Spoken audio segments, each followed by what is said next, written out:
dulu zamannya sihir, black magic. Jadi ketika itu orang bisa saja melemparkan tali temali berubah menjadi ular. Saharu a'yunan nas, mereka menyihir mata manusia.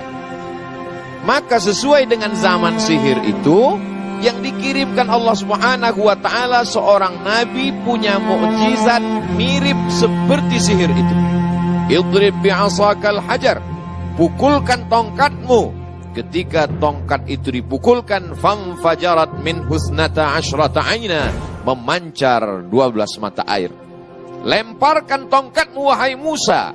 Lalu kemudian dilemparkan, apa yang terjadi? Fa idza hiya hayyatun tas'a, maka berubah menjadi ular besar, dan ular itu memakan ular-ular kecil yang dilemparkan oleh para tukang sihir.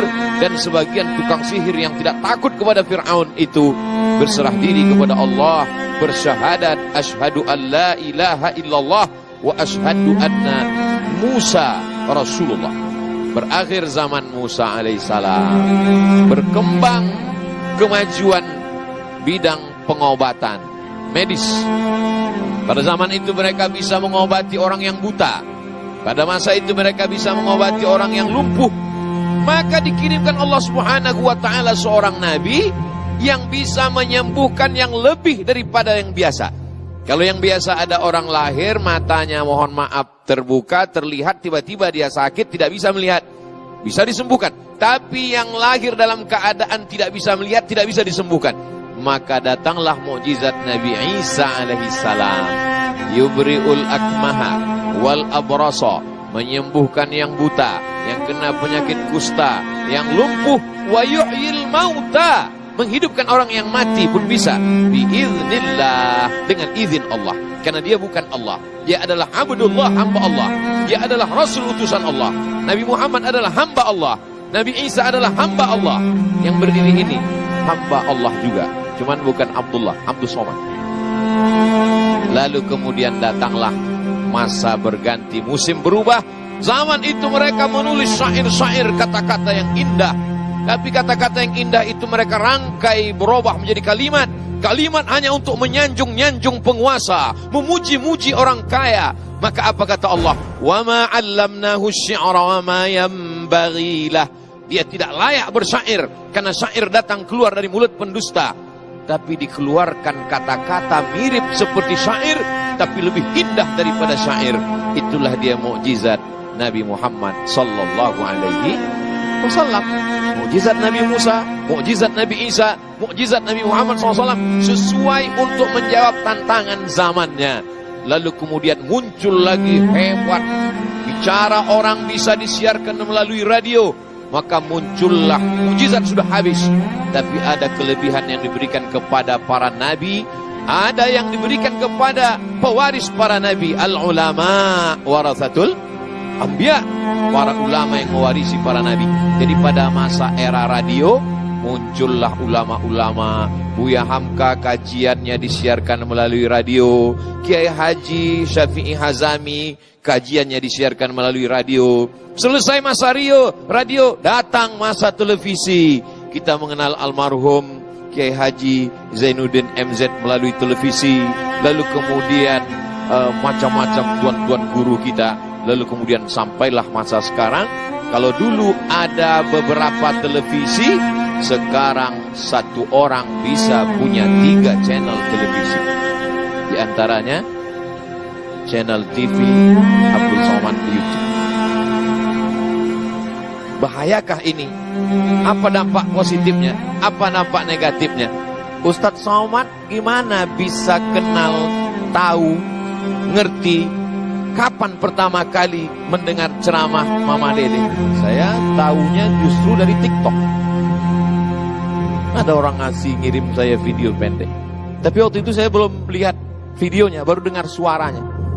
Dari suaranya dikatakan, Mama boleh nanya, gimana sikap kita kalau suami kita dilarikan pelakor?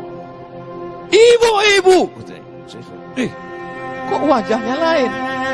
Ternyata suara diambil, tapi dirubah. Selama orang itu masih pakai hijab, tujuannya untuk menyebarkan dakwah. Tapi kalau sudah menggunakan itu hanya untuk mengolok-olok, mengejek-ejek, maka saya keluarkan satu tausiah. Hai kalian yang memanfaatkan ceramah hanya untuk mentertawakan, hanya untuk mengolok-olok, hanya untuk mengejek, mati kalian. Video ini masih ada, di-share seluruh manusia, mengalir dosanya ke alam barzakh kalian. Delete segera.